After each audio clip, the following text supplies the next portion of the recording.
प्रस्तावना. चिंता ही माणसाच्या जीवनाचा एक सामान्य भाग आहे. प्रत्येक व्यक्ती कधी ना कधी कुठल्या ना कुठल्या कारणामुळे चिंतेत पडते. कुणी पैशांबद्दल चिंतित असते, कुणी आरोग्याबद्दल, कुणी नोकरीबद्दल, तर कुणी भविष्याबद्दल.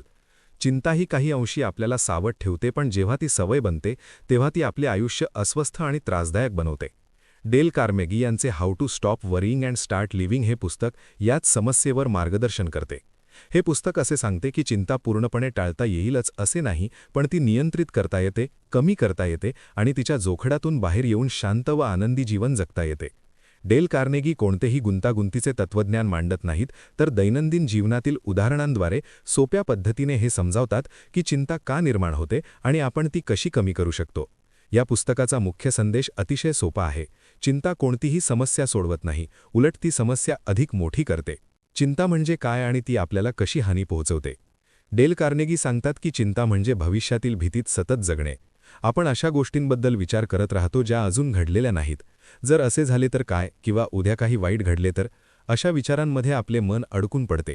यामुळे आपण वर्तमान क्षणापासून दूर जातो. चिंता ही केवळ मानसिक समस्या नाही, तर तिचा परिणाम शरीरावरही होतो. सतत चिंता केल्यामुळे झोप न लागणे, थकवा, डोकेदुखी, पचनाचे त्रास, चिडचिड आणि अनेक शारीरिक आजार उद्भवू शकतात. अनेक लोक प्रत्यक्ष समस्यांमुळे नाही, तर त्या समस्यांची सतत चिंता केल्यामुळे आजारी पडतात. लेखक स्पष्टपणे सांगतात की चिंता आपली विचारशक्ती कमी करते आणि योग्य निर्णय घेण्याची क्षमता दुर्बल करते. आजच्या क्षणात जगण्याची कला. या पुस्तकातील एक महत्त्वाचा विचार म्हणजे दिवसापुरते बंद कप्प्यांमध्ये जगणे. याचा अर्थ असा की आपण आपले जीवन दिवसेंदिवस जगावे. कालच्या चुका आजच्या दिवसात ओढून आणू नयेत आणि उद्याच्या भीतीमुळे आजचा दिवस वाया घालवू नये. भूतकाळ आपण बदलू शकत नाही आणि भविष्य पूर्णपणे आपल्या हातात नसते. आपल्या हातात फक्त आजचा क्षण असतो. जेव्हा आपण आज काय करू शकतो यावर लक्ष केंद्रित करतो तेव्हा चिंता कमी होते. संपूर्ण आयुष्याची चिंता एकाच वेळी करणे माणसाला थकवून टाकते, पण एका दिवसाची काळजी आपण नक्कीच घेऊ शकतो. चिंतेचा तर्कशुद्ध विचार करून उपाय शोधणे. डेल कार्नेगी चिंतेला भावनिक नव्हे तर तर्कशुद्ध पद्धतीने सामोरे जाण्याचा सल्ला देतात. बहुतेक चिंता या वास्तवावर आधारित नसून आपल्या कल्पनांवर आधारित असतात. म्हणूनच प्रथम आपल्याला वस्तुस्थिती समजून घ्यावी लागते. जेव्हा मनात चिंता येते तेव्हा स्वतःला विचारावे की खरी समस्या नेमकी काय आहे. आपण अंदाज बांधतोय की खरोखरच धोका आहे. अनेक वेळा असे लक्षात येते की आपण ज्या गोष्टीची भीती बाळगली होती ती प्रत्यक्षात इतकी गंभीर नसते. यानंतर काही गोष्टी आपल्या नियंत्रणात नसतात हे स्वीकारणे महत्त्वाचे असते. ज्या गोष्टी बदलता येत नाहीत त्यांच्याबद्दल चिंता करण्यात अर्थ नाही. हे स्वीकारल्यावर मन शांत होते आणि पुढील पावले स्पष्टपणे दिसू लागतात. मनात सतत फिरणाऱ्या नकारात्मक विचारांपासून मुक्त होणे. चिंता तेव्हा धोकादायक बनते जेव्हा एकाच नकारात्मक विचाराभोवती मन सतत फिरत राहते. असे झाले की मानसिक थकवा वाढतो आणि अस्वस्थता निर्माण होते. यातून बाहेर पडण्यासाठी मनाला सकारात्मक किंवा उपयुक्त कामात गुंतवणे आवश्यक आहे. काम, वाचन, व्यायाम, सेवा किंवा एखाद्या व्यक्तीशी संवाद साधणे यामुळे चिंतेला जागा उरत नाही. लेखक सांगतात की चिंता ही बहुतेक वेळा एकटेपणात वाढते.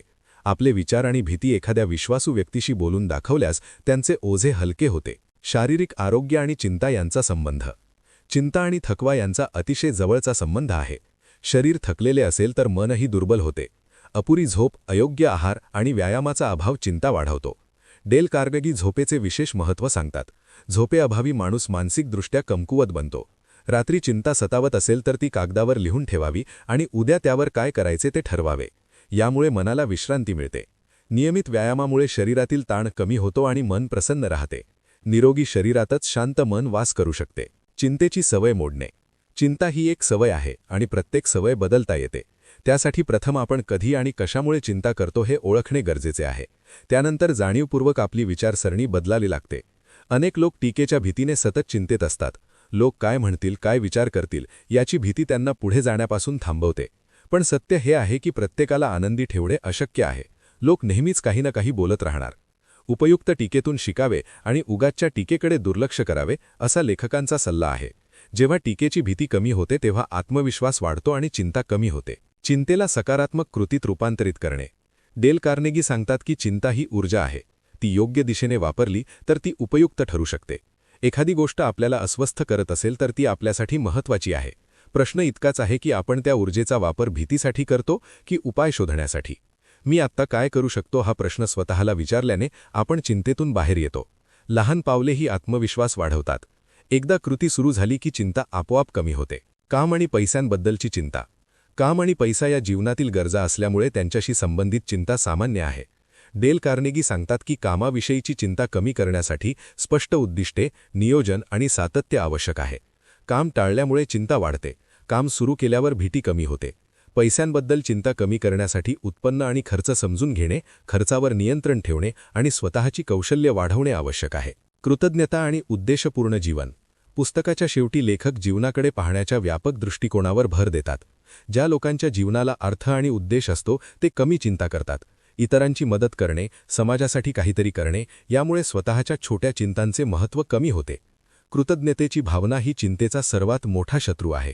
आपल्या आयुष्यात जे चांगले आहे त्याकडे लक्ष दिल्यास भीती आणि असमाधान कमी होते. निष्कर्ष. How to stop worrying and start living हे पुस्तक आपल्याला शिकवते की चिंता ही जीवनाची अनिवार्य गोष्ट नाही. आपली विचारसरणी बदलून, वर्तमानात जगून आणि प्रश्नांना तर्कशुद्ध पद्धतीने सामोरे जाऊन आपण शांत आणि संतुलित जीवन जगू शकतो. डेल कार्नेगी यांचा संदेश स्पष्ट आहे. चिंता आपल्याला दुर्बल बनवते, तर कृती आपल्याला मजबूत बनवते. भीतीऐवजी समज आणि धैर्याने जीवनाकडे पाहिले तर आपण खऱ्या अर्थाने जगायला सुरुवात करतो. हे पुस्तक आपल्याला आठवण करून देते की जीवन कठीण नसते, आपण त्याकडे ज्या दृष्टीने पाहतो ती दृष्टी त्याला कठीण बनवते. जेव्हा आपण चिंता सोडायला शिकतो तेव्हा जीवन अधिक हलके, सोपे आणि सुंदर होते.